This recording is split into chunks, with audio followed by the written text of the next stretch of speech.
원래 오늘은 사실은 고난주일입니다. 우리는 그냥 이번 한 주간 월요일부터 주일까지 특별 새벽기도로 하기로 그렇게 되어 있습니다.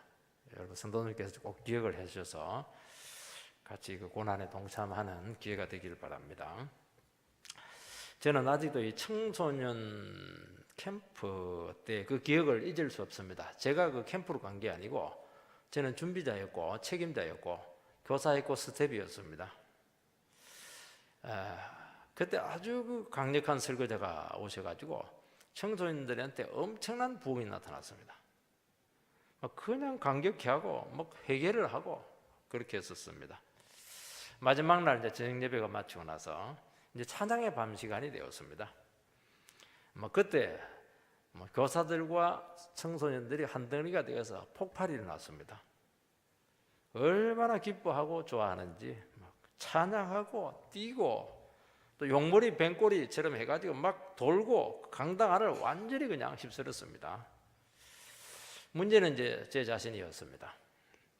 저는 캠프를 준비한 사람이었고 교사로 스텝으로 이제 헌신을 했었는데 이런 모습이 좀 이게 어색했습니다.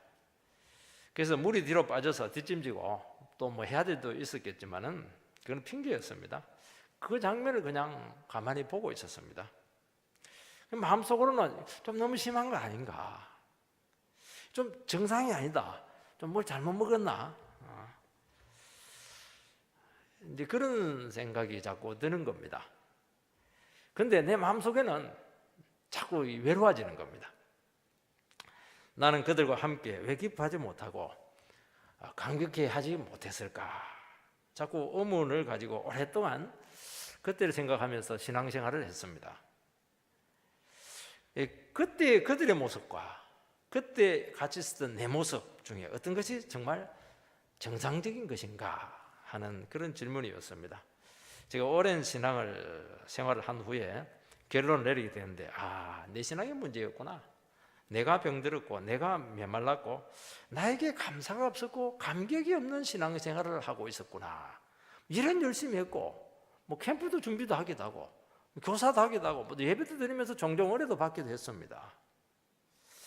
근데 내 마음속에 그 성령이 그렇게 폭포수처럼 부어지는 그곳에서 나는 한 방울도 받아 먹지 못하는 그야말로 제일 굶은 사람 중에 한 사람이었다는 것을 알게 되었습니다. 참 메마른 신앙, 내중심적인 신앙, 이게 정상이 아니고 이게 병든 모습이구나 하는 것을 알게 되면서 이 부분을 가지고 굉장히 기도를 하게 되었고 이게 다시 회복이 되는데 오랜 시간이 걸리게 되었습니다. 아마 오늘 이곳에 오신 우리 성도님들께서도 나는 왜 감격이 없을까? 왜 기쁨이 없을까? 왜 늘 처져서 마지 못해서 끝없는 보리자루처럼 그런 식으로 신앙생활 할까? 이게 정상이 아닙니다. 이거는 회복이 돼야 되는 겁니다. 펄펄 끓는 신앙으로 되돌아오지 않으면 굉장히 신앙생활이 힘들게 되고 열매가 없다는 겁니다. 오늘 본문 말씀은 바로 이 부분을 우리에게 말씀하고 있습니다. 도대체 살아있는 신앙이 뭐냐 하는 겁니다. 예수님의 제자들, 잘 예수님 가까이 있는데도 불구하고 예수님의 제자들의 신앙은 아주 기계적이었고 너무 자기중심적이었고 주님과 함께 가면서도 주님의 마음하고는 아무 상관없이 내 미래는 어떻게 될까, 내 입지는 어떻게 될까, 예수님께서 예루살렘에 올라가면 왕이 될 텐데 나는 거기서 어떤 자리를 차지할까, 전부 다 그 생각밖에 없었습니다. 지금 예수님은 지금 십자가에 거의 달리기 일보 직전이고 굉장히 살벌한 분위기인데도 불구하고 그때 무명의 한 여성이 나타나가지고 확률을 탁 깨뜨려서 예수님의 머리에 부었습니다. 그리고 막 향유가 흐르니까 발로 흐르지 않겠어요. 머리를 풀어가지고 거의 닦고 눈물을 흘리고 제자들은 심하다, 이 비정상적이다, 왜 그 향유를 낭비하나 그렇게 했는데 주님은 너무 기뻐하시고 신앙은 이거다. 오고 오는 세대에 이 여자가 한 행동에 대해서 성경에 기록해서 전리 전파해라. 얼마나 감동적이었는가. 그러니까 주님께서는 이 여성의 신앙을 인정을 해주었다는 것을 말씀하고 있는 겁니다. 첫 번째는 예수의 머리에 향유를 부었다는 겁니다. 3절 말씀을 읽어보면 예수께서 베다니 나병 환자 시몬의 집에서 식사하실 때 한 여자가 매우 값진 향유 곧 순전한 나드 한 옥합을 가지고 와서 그 옥합을 깨뜨리고 예수의 머리에 부으니, 예수님께서는 시몬의 집에서 식사를 했습니다. 시몬에 대해서 알 수 있는 것은 그가 한때 나병 환자였고 예수님에 의해서 나병이 치료된 사람이었습니다.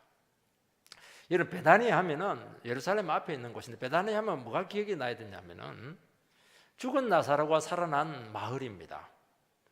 그 여동생들이 마르다, 마리아입니다. 그래서 이 여성이 마리아다, 되게 그렇게 보고 있습니다. 여기서는 이제 이름을 밝히지 않습니다. 왜냐하니까 이름을 밝히고 싶지 않았던 겁니다. 주님의 영광을 위해서 무명으로 있고 싶었던 것을 알 수가 있습니다. 그래서 대개 이 시몬을 성경학자들은 마르다의, 그러니까 마리아의 언니인 형부나 아니면 그 부친이 아니겠는가, 그렇게 많이 생각을 합니다. 식사 중에 한 여자가 비싼 순정품 향유옥합을 가지고 와서 깨뜨려서 예수님의 머리에 붓습니다. 설명을 하죠. 인도에서 자생하는 아주 뿌리에서 추출한 향유인데 나드라고 하는 제품입니다. 아주 비싼 겁니다. 요즘 비싼 거는 샤넬 넘버 8 이런 거, 불란서제, 이거 굉장히 여성들 좋아합니다. 유대 사회에서는 귀한 손님이 오면은 향유 몇 방울을 이렇게 뿌립니다. 아래에다가 여기다 뿌리기도 하고 이렇게 합니다. 얘를 향유를 막 손에다 해가지고 막 스킨 바르듯이 하고 로션 바르듯이 이렇게 하고, 그렇게 하지 않죠. 왜냐하면 이건 너무 비싼 거니까요. 몇 방울 톡톡 뿌리면 되는 겁니다. 그런데 이 여성은 향유 옥합을 깨뜨려서 주님의 머리에 붓고 발에 그 향유가 흘러내리니까 막 쭉 흘러내리잖아요. 그래서 유대인들은 식사할 때 막 45도 각도로 반쯤 들어 누워서 한 2-3시간 식사합니다. 머리를 풀어서 눈물을 쭉쭉 흘리니까 그 발에 떨어지는 겁니다. 그래서 머리를 풀어서 발을 닦습니다. 이건 비정상적이죠. 지나친 낭비였습니다. 옥합을 깨뜨려 부은 것은 다시는 내가 붓다가 아까운 생각이 들어가지고 다시 내가 주워 담지 않겠다는 겁니다. 아낌없이 쏟아붓겠다는 겁니다. 향유를 붓다가 아까우면 이게 지금 1,000,000원치가 들어갔구나, 아니지, 지금이라도 반쯤 잠그면 1,000,000원 건질 거야, 그렇게 하지 않겠다는 거, 깨버렸습니다. 깨가지고 부어붓습니다. 우리는 주님을 위해서 시간과 에너지를 많이 쓰면은 처음에는 참 감동을 합니다. 감격으로. 시간 지나면 아깝다, 이런 생각을 하고 후회를 합니다.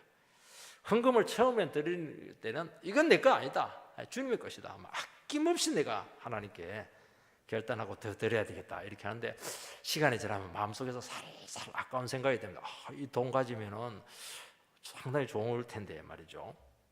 그리고 액수가 점점 줄어들고 그냥 이 받침의 강도가 약해지는 겁니다.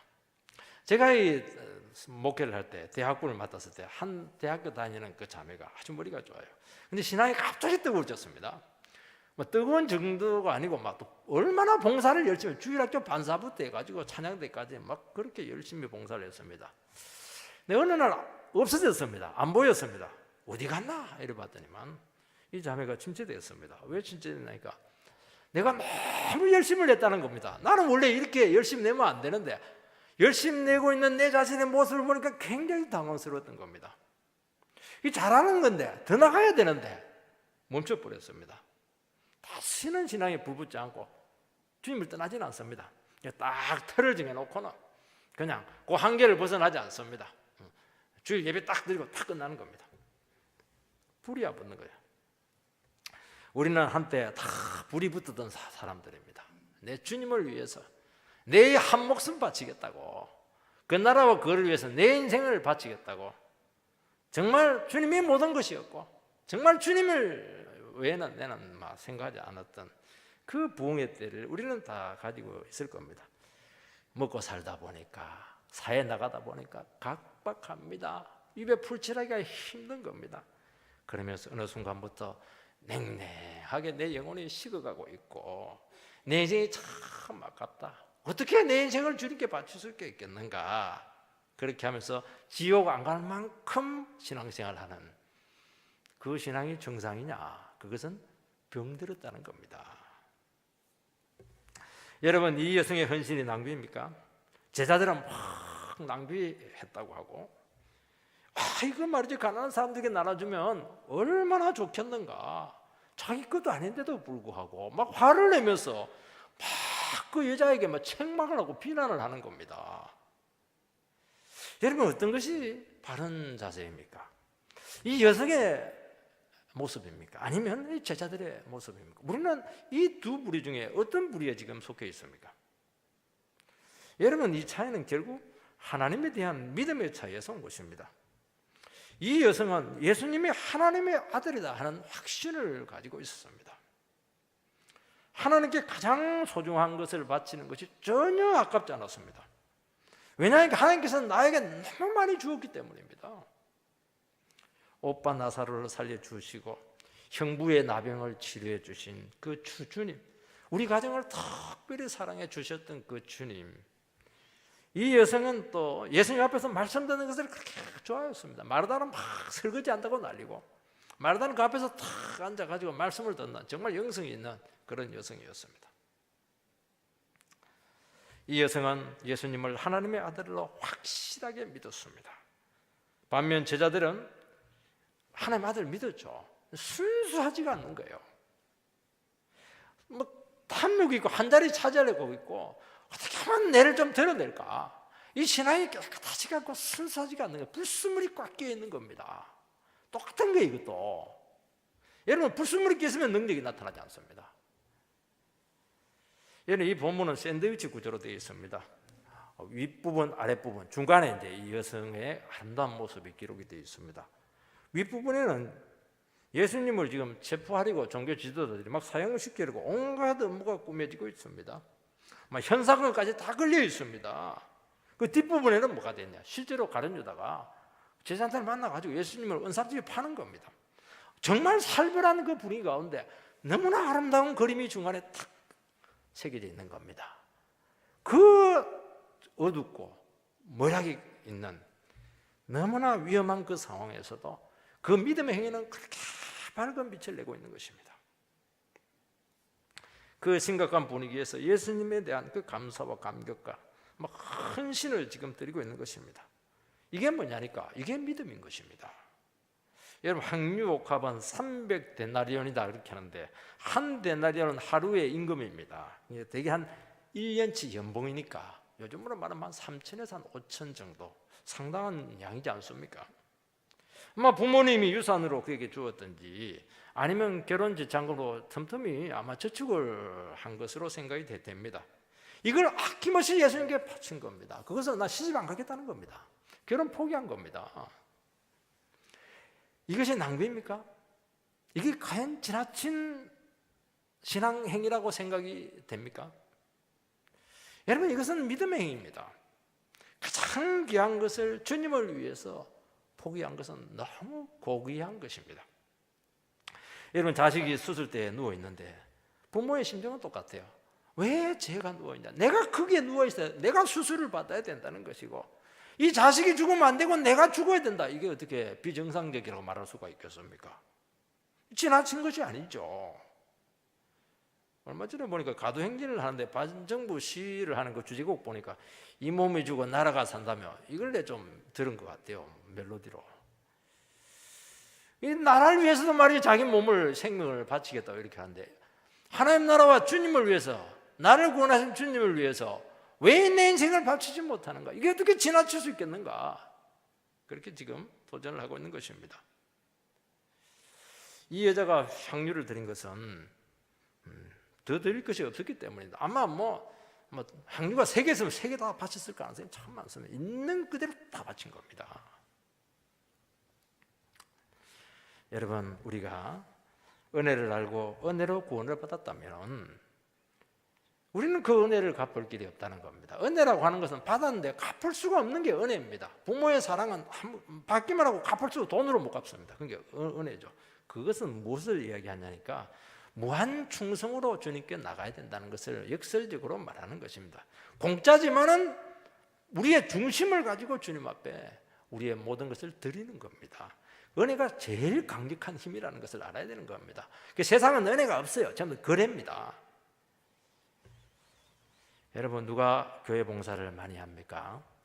교회 가까이 있어요. 시간이 많습니다. 아니에요.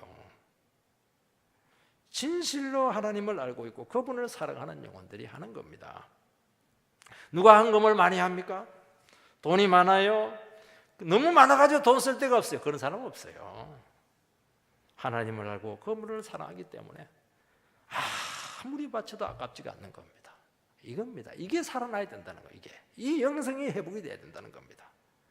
우리가 선교 가는 사람들 생각하면은 이해가 되지 않아요. 공부를 못했나 돈이 없나 편안한 노후가 있는데 왜 그걸 포기하고 가면 이해가 안 되는 겁니다. 한 영혼의 가치를 모르기 때문이고 그게 어떻게 인생의 낭비라고 우리가 말할 수가 있겠습니까? 도전이 돼야 되는 겁니다. 도전인 것이죠. 이것은 제 신앙은 오랫동안 감사와 감격이 부족했습니다. 그러니까 늘 신앙이 간달간달하고 늘 불안정한 겁니다. 막 진폭이 왔다 갔다 하는 겁니다. 아내는 종종 저에게 당신은 입에서 나오는 말이 감사가 좀 별로 없어. 불평은 많은데 막 그렇게 지적을 많이 당했습니다. 평소에 주님을 사랑하고 주님을 정말 인격적으로 경험적으로 만나고 그분을 삶에서 느끼고 정말 감격해하고 신앙생활을 하고 이런 것이 내가 없다는 것을 알게 되었습니다. 예배 잘 드립니다. 성경 많이 읽어요. 어떻게 설교도 합니다. 감격이 없는 겁니다. 설교를 하는데 감격이 없는 겁니다. 사성에 젖은 예배를 드리고 있었습니다. 주님은 저에게 도전했습니다. 너는 나를 위해서 무엇을 드렸느냐 하는 문제입니다. 가만히 생각해 보니까 받기만 했지 정말 주님을 위해서 드린 것이 없었습니다. 그래서 목회를 하기 전에 주님께서는 저에게 두 가지를 바치게 했습니다. 제가 안 바치니까 주님이 바치게 했습니다. 두 가지가 뭐냐? 네 목회하면서 돈 벌 생각하지 마라. 돈에 대한 욕심을 완전히 내려놓겠습니다. 또 하나, 너 세상적인 결혼 하지 마라. 평범하게 그렇게 그냥 하지 말고 결혼에 대한 것을 내려놓겠습니다. 얼마나 힘들은지 몰라요. 어차피 내 것도 아닌데도 불구하고 거의 죽자 살아났습니다. 몇 번 죽을 뻔했습니다. 이제는 다 버렸다. 그래도 이 감격이 살아나지 않았습니다. 저는 목회를 하면서 다 버린 줄 알았습니다. 근데 또 주님 앞에 딱 서니까 안 버렸어요. 목회의 야망이 남아있다는 것을 알게 되었습니다. 정말 목회를 하면서 세상에서는 성공하는 길이 이제 걸렸으니까 목회하면서 내가 목회에서 성공해야 되겠다. 내 목회하면서 인정해야 되겠다. 인정받아야 되겠다. 목회 야망, 교묘한 우상이 내 속에 있는 것을 보았습니다. 어느 날 주님 앞에서 그것마저 다 내려놔 예배를 드린 가운데 눈물을 흘리면서 네, 이거 다 내려놓겠습니다. 이것도 쉽지 않았어요. 정말 고난을 통해서 정말 하나님께서 나를 밟아버렸습니다. 이때부터 목회가 조금씩 시작이 되었고 이때부터 감격이 살아나게 되었고 하나님의 말씀이 살아서 움직이는 것을 경험하게 되었습니다. 여러분, 이 여성은 죽은 자가 살아나고 나병에 치료되는 엄청난 기적이라고 하는 큰 은혜를 체험했습니다. 그래서 사람들은 그 정도의 능력이 체험을 하고 기적을 봤으니까 감격 있고 감사가 넘치는 것 아닙니까? 나는 그런 체험이 없습니다. 나는 다릅니다. 그렇게 변명하면 안 됩니다. 그렇지 않습니다. 우리가 진실로 주님을 믿는다면 우리가 정말 십자가의 구원을 받고 우리가 정말 성령을 받았다고 하면 누구든지 이 모습이 나타나는 것이 정상이라고 말씀하고 있는 것입니다. 이것은 죽은 오라비가 다시 살아나고 나병 걸린 자기 형부가 다시 깨끗함을 받고 이것보다 훨씬 더 강력한 기적인 것입니다. 여러분, 우리가 재용서 받고 진실로 새 사람 되었다면 정말 망한 영혼 내가 살려놨으면 어떻게 해야 되겠습니까? 늘 감사하고 감격하고 기뻐하고 즐거워하고 넘쳐야 되는 겁니다. 펄펄 영혼이 끓여야 된다는 것입니다. 지옥 갈 죄인 구원해서 살려놨더니만 늘 침체하고 늘 내 나라고 그러고 안 해주면 막 그냥 땡깡 부리고 이것은 아니지 않느냐 하는 것입니다. 사랑이 넘치고 감사가 넘쳐야 된다는 것입니다. 여러분, 이 여성도 물론 그 가정에 놀라운 두 가지 기적을 봤습니다. 그러나 사실은 이 여성의 그 감격이 과연 기적을 목격했기 때문에 왔겠는가? 그렇지 않습니다. 우리랑 똑같아요. 그냥 하나님께서 자기를 구원해 주신, 그냥 버러지 같은 자기 인생을 구원해 주신 그 주님의 은혜가 감격스러웠던 겁니다. 재용서의 감격, 새로운 인생을 찾은 것, 내 자신을 주님 앞에서 다시 회복한 것, 뭐 이게 하나하나가 그냥 너무 엄청난 것들입니다. 이게 주님은 진실로 알아가고 또 자기를 드리면서 또 주님을 새롭게 알아가고 발견했을 때 그 위대한 신앙의 감격이 오는 것이지, 한두 번 기도 응답 받고 그냥 병든 자가 한두 번 낫게 되고 이런 감격은 오래가지 않습니다. 근본적으로 주님 앞에서 우리가 회복되는 그런 재영서에 체험하게 될 때 이런 넘치는 감격과 감사가 있는 것이고, 우리는 다 그런 자들 아닙니까? 그런 믿음의 고백들이 우리 가운데 일어나야 된다는 것을 말씀하고 있는 것입니다. 여러분, 예배를 드리러 올 때 어떻게 해야 되겠습니까? 여러분, 신앙은 주님을 알고 내 인생을 고쳐드리고 그리고 성령을 주신 것에 대한 감사로 표현이 되어야 된다는 것입니다. 여러분, 이 사랑에 대한 헌신으로 나타나야 된다는 것입니다. 우리는 신앙생활을 하지만 너무 팍팍하고 여유가 없고 넘치지 않고 계산적이고 인색해요. 그것은 딱 하나입니다. 정말 주님을 알았느냐는 겁니다. 정말 주님을 진심으로 사랑하고 있느냐, 그 얘기를 하고 있는 것입니다. 예배를 드리러 올 때도 막 하지 못해서 오고, 주일이기 때문에 뭐 오고 그냥 예배하면 드리고 빨리 가가지고 할 일하고, 그거는 좀 이상하지 않느냐는 겁니다. 주일에 와서도 막 시간을 재고 있고 막 아까워하고, 좀 주님을 좀 낭비했으면 좋을 텐데, 시간도 낭비를 하고 내 힘도 좀 낭비를 하면 좋을 텐데 조금 더 손해를 보려고 하지 않는 것입니다. 여러분, 이것이 과연 손해입니까? 학생들 같은 게 빨리 예배 드리고 가서 도서관에 가서 시험 공부하는 게 그게 이익입니까? 주님 앞에 마음껏 찬양 드리면서 내 자신을 찾고 영혼이 회복되는 것이 이익입니까? 이거 잘 생각해야 됩니다. 이거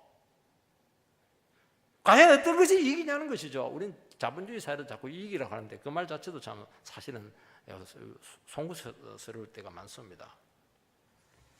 여러분, 남이 보기에 예측 가능한 신앙생활, 이게 정상이 아닙니다. 예측이 안 돼야 됩니다. 저 사람은 예측이 안 되는 사람입니다. 남이 봐도 심하다, 이해가 안 된다, 저 사람은 별종인가 봐, 이런 소리를 혹시 듣는다면 여러분은 정상의 궤도로 지금 들어가고 있는 겁니다. 여러분, 연애를 할 때 정상인 게 어디 있습니까? 정말 옆에서 보면 눈꼴 시리고서 못 볼 장면이 한두 개가 아닙니다. 막 닭살이 돋을 때가 너무 많습니다. 아무리 눈치를 줘도 그냥 이것들이 붙어가지고 그냥 과도한 애정을 표현하는데, 이거 뭐 기어이 해내고야 마는 겁니다. 이게 여러분, 주님께 아낌없이 자기 자신을 드리고 감격과 감사로 표현되는 그 신앙이 되어야 될 줄 믿습니다. 두 번째는 이 제자들의 문제 많은 신앙이 나타납니다. 4절 5절을 보면 어떤 사람들이 화를 내어 서로 말하되 어찌하여 이 향유를 흡입하였는가? 이 향유를 300데나리온 이상에 팔아 가난한 자들에게 줄 수 있었겠도다 하며 그 여자를 책망하는지라. 어떤 사람들은 이 제자들입니다. 제자들은 막 화를 내면서 향유를 낭비했다고 막 책망합니다. 여러분, 이것은 자기 것이 아닙니다. 이 여성의 행위가 아주 못마땅했던 겁니다. 낭비로 보였던 것입니다. 지나치다는 겁니다. 몇 방울 뿌리물 될 것을 막 그 깨가지고 그냥 흡입을 하느냐는 겁니다. 그러니까 이것을 구제금으로 썼으면 훨씬 효과적일 텐데 이 실용적인 생각이지 않습니까? 가룟 유다는 또 이 회계 집사니까 확실히 좀 달라요. 머리가 굉장히 빨리 돌아가고 있습니다. 계산을 딱 하니까 300데나리온이다. 이 구제금으로 써야 된다는 겁니다. 요한복음에는 유다의 마음을 기록을 하고 있습니다. 가난한 자들에게 관심이 있었기 때문이 아니고 그놈은 도둑이다, 은삼십의 예수를 판 자다, 그렇게 딱 기록합니다. 성경은 정확합니다, 여러분들. 자기가 마치 가난한 자의 대변자나 되는 것처럼 자기 자신을 막 포장을 하는 겁니다. 막 정색을 하면서 노려보면서 책망 호통을 칩니다. 그 자기 재산입니까? 그 욕심인 겁니다. 그거 탐욕입니다.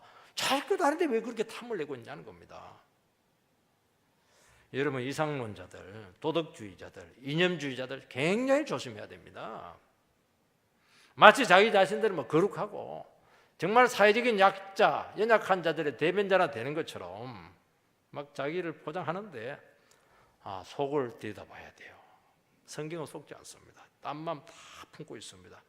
어떤 정권욕이라든지 탐욕들 다 있습니다. 순수하지가 않아요.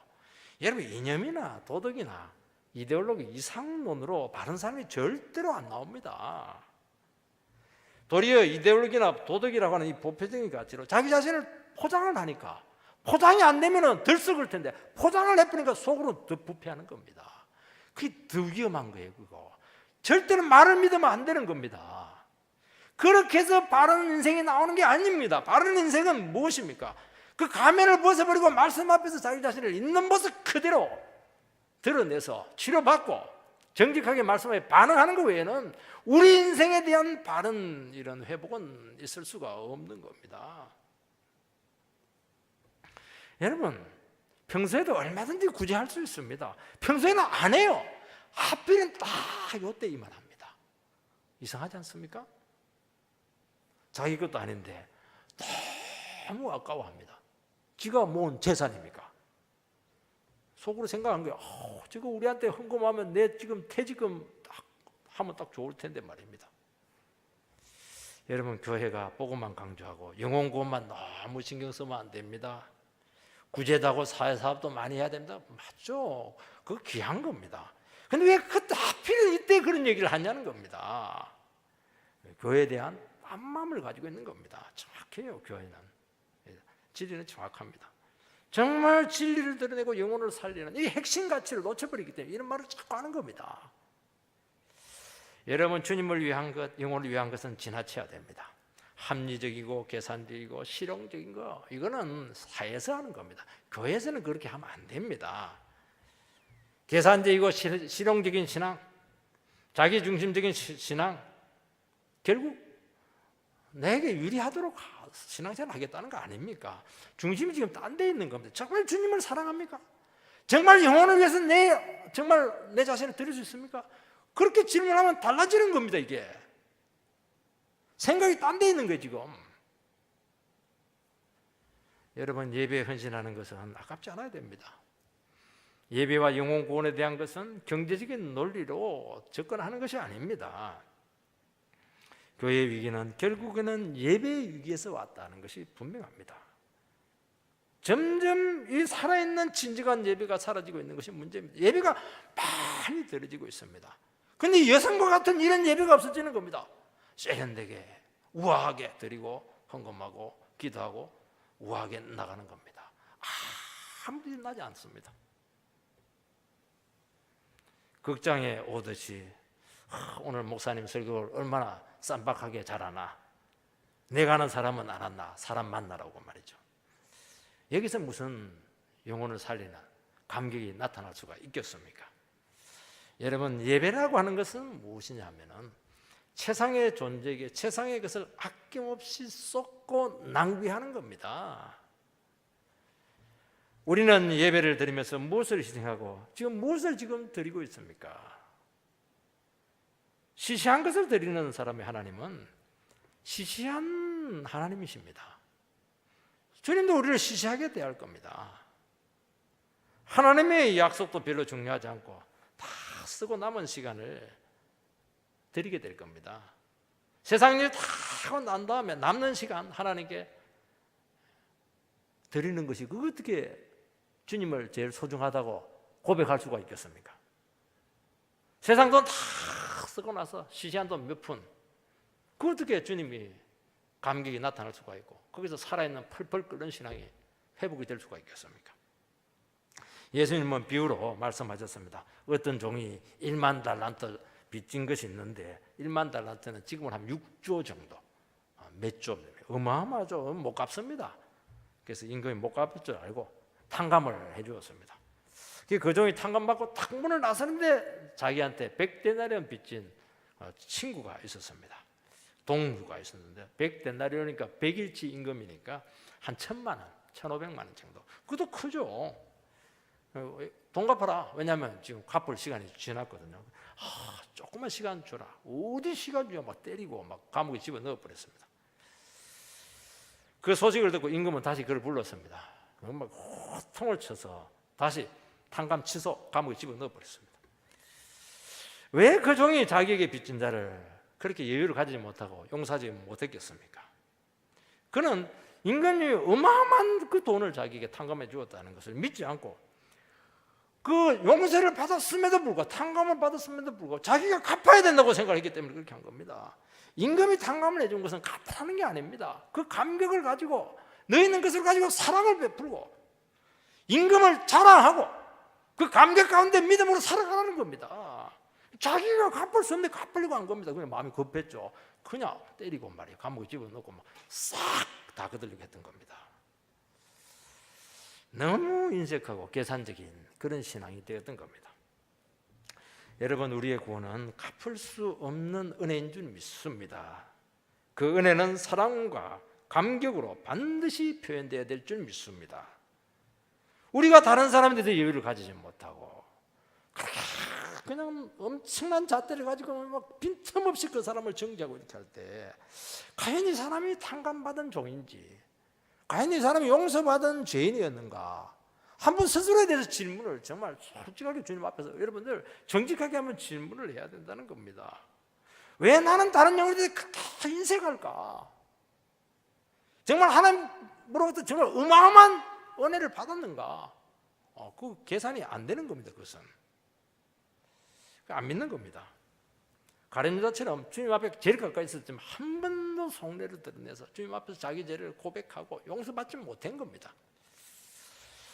세 번째는 주님의 평가가 나옵니다. 6절 말씀을 읽어보면 예수께서 이르시되 가만두라. 너희가 어찌하여 그를 괴롭게 하느냐. 그가 내가 좋은 일을 하였느니라. 여기서 옳은 일이라 하지 않고 좋은 일이라 했다고 말씀하고 있습니다. 한 번씩 그 남편에 대해서 참 어려움을 호소하는 참 부인들이 참 많아요. 목회를 해보면은 우리 남편 이해할 수 없어요.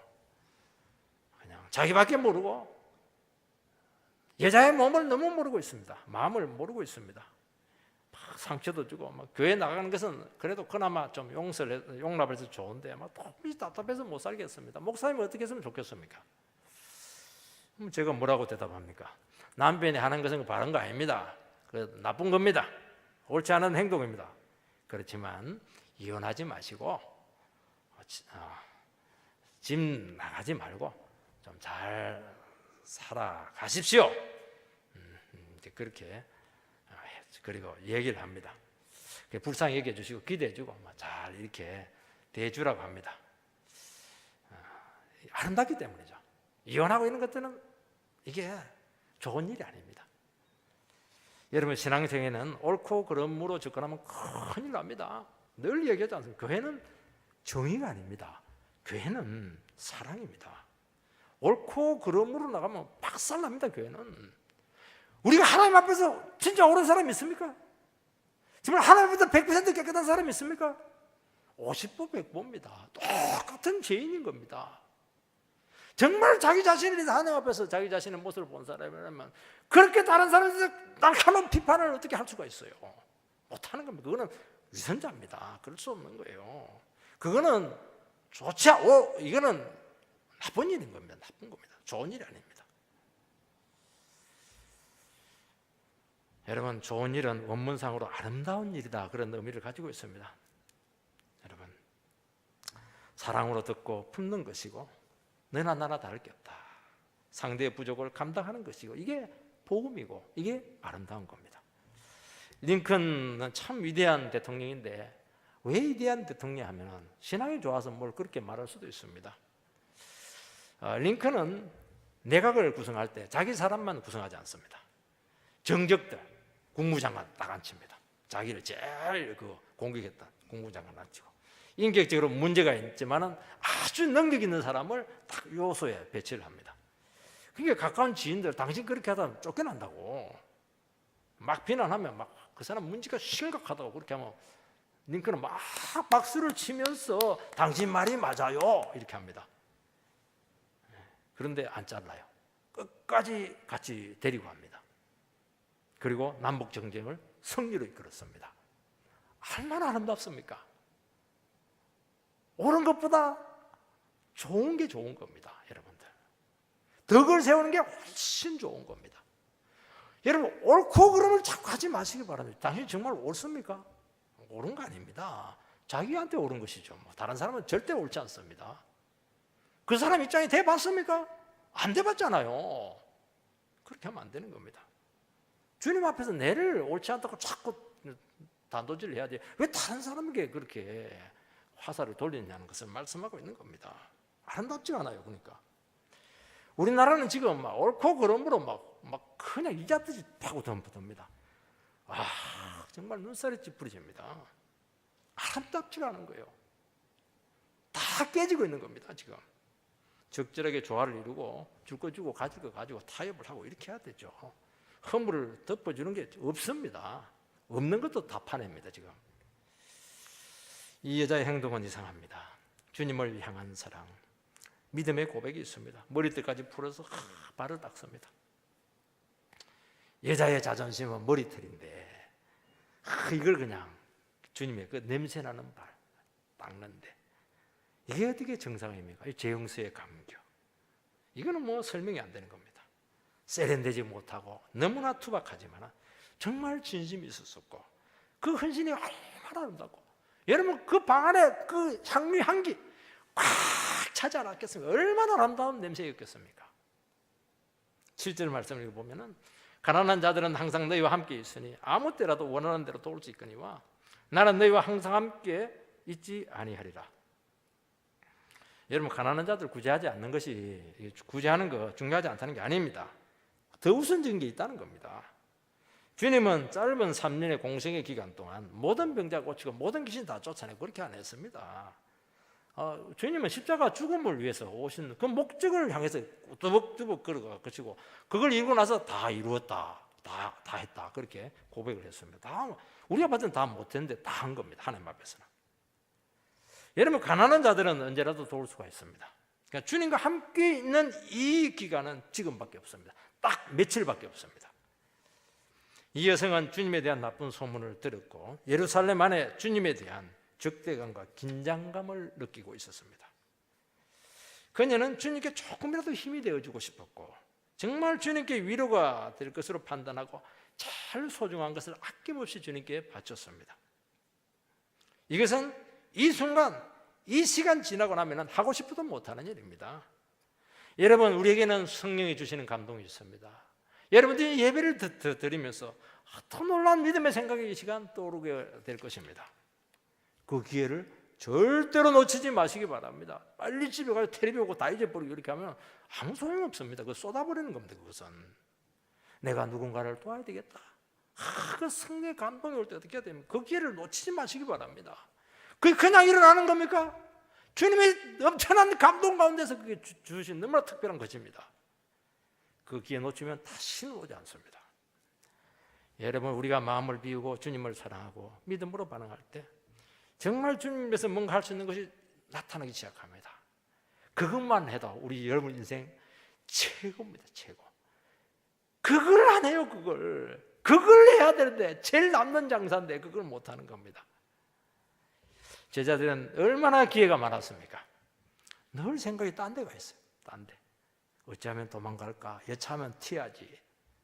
기회가 되면 한 자리 해야지. 저놈보다 높은 자리에 올라가야지. 전부 다 인간적인 생각하니까 상은 다 뺏기고 늘 뒷북치는 겁니다. 뺏기고 나서 뺏기고 나서 가슴을 쓰리죠. 상 다 뺏기는 겁니다. 누구한테? 여자한테 다 뺏기는 겁니다. 여러분요, 하나님 나라는 냉정합니다. 상 줄 자에게 상 주는 것이지 그저 안 줍니다. 중심을 보시는 주님께서 복줄자에게 복을 주는 것인지 그 귀한 것을 어떻게 엉뚱한 생각하고 있는 사람에게 넘어갈 수가 있겠습니까? 절대로 그런 일은 없습니다. 8절 말씀을 보면은 그런 힘을 다하여 내 몸에 향유를 부어 내 장례를 미리 준비하였느니라. 이 여인은 주님의 십자가 장례를 미리 예견하고 장사를 준비한 것 아닙니다. 그냥 자기가 감동으로 감격으로 귀한 것을 바쳤습니다. 예수님께서는 그것을 탁 받으시고 향품이 또 시신에 염할 때 바른 것 아닙니까? 나의 장사를 예비한 것이다. 그렇게 하면서 그 헌신을 구속사체로 끌어올렸습니다. 그 순수한 헌신을 새로운 차원으로 끌어올렸습니다. 여러분, 우리의 봉사나 사랑이 무슨 의미가 있을까? 우리는 의문을 가질 때가 종종 있습니다. 하면서도 자꾸 힘이 빠집니다. 그러나 그 작은 헌신을 주님께서는 새로운 차원으로 반드시 끌어올리실 줄 믿습니다. 우리는 믿음으로 아낌없이 드리게 될 때 주님께서는 가장 요긴한 곳에 쓰십니다. 우리는 인간입니다. 아깝습니다. 여러분, 내 돈 내는데 누가 아깝지 않은 사람 누가 있습니까? 내 시간 헌신하는데 아깝지 않은 사람 누가 있습니까? 내 인생 낭비할 수 있는 사람이 누가 있습니까? 다 우리는 아까워요. 남 앞에 밥 사주는 것도 이거 굉장히 힘든 겁니다. 그거. 그런데 바쳐놓고 보면은 압니다. 이야, 세상에 이런 투자가 있구나. 우리는 뭐 주식이 대박 터지면 막 집안 난리 나는데 그거와 비교 안 됩니다. 가장 존귀한 구원의 도구로 사용돼서 두고 사람들에게 칭송을 받을 수 있는 이 투자를 하시기 바랍니다. 어떻게 주님께 바치는 것이 손해가 될 수가 있겠습니까? 주님은 그렇게 가난한 분입니까? 아니죠. 30배, 60배, 100배로 갚을 줄 믿습니다. 여러분, 아깝지 않습니다. 어떤 축복으로 열매 맺을지 주님만이 아십니다. 9절 말씀을 읽어보면 내가 진실로 너에게 이르노니 온 천하에 어디서든지 복음이 전파되는 곳에는 이 여자가 행한 일도 말하여 그를 기념하리라 하시니라. 주님은 이 여인의 헌신을 너무나 귀하게 보았습니다. 주님의 마음을 시원하게 했습니다. 지금 주님도 십자가를 앞두고 마음이 무거워요. 지금 마귀들이 지금 잡아 죽이려고 지금 혈안이 되어 있습니다. 제자들은 막 땀만 가지고 있는 거예요. 막 자기 살 궁리하고 말이죠. 자기 계산이나 하고 있으니까 얼마나 그 식사 자리가 부담스럽겠습니까? 아마 저는 그 식사는 반드시 취했을 겁니다.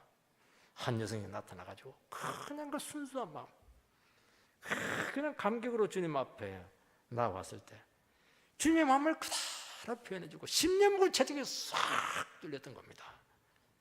여러분, 신앙은 이래야 되는 겁니다. 오고 오는 세대에 이 여자가 한 행동에 대해서 기록을 해서 길이 기념해라. 성경에 이 여자만 이 칭송을 받습니다. 이게 복음입니다. 가장 귀한 것을 아낌없이 주님께 드렸을 때 하나님 나라 구원 역사에 가장 요긴하게 사용되었다. 그림이죠. 그림. 우리가 가지고 우리가 믿음으로 산 것들, 그렇게 절망적이고 적대적인 상황 속에서 주님만을 기쁘시게 했 그 몸부림들, 내 모든 것을 다 버려서라도 내 하나님 말씀 의지하고 믿음으로 살겠습니다. 내 자신을 버려서 다른 영혼을 그냥 살렸던 것들 아깝죠. 손해죠. 아니에요. 영원히 기록해서 기념으로 남게 해서 두고 사람들에게 너를 나타내겠다고 말씀하고 있는 것입니다. 오늘 우리 사랑하는 성도님들, 우리가 오늘 이 시간 결단하고 다짐해야 됩니다. 나는 어떤 복음서를 써야 될까? 여러분에게도 이런 복음서를 써야 될 겁니다. 우리 자녀들에게 어떤 복음서를 쓰고 이 세상을 떠날까? 이게 대한 고민이 없으면 이 예배는 그냥 한번 드린 겁니다. 살아있는 다시 한 번 더 고백으로 주님께 나가게 되기를 주 이름으로 축복합니다.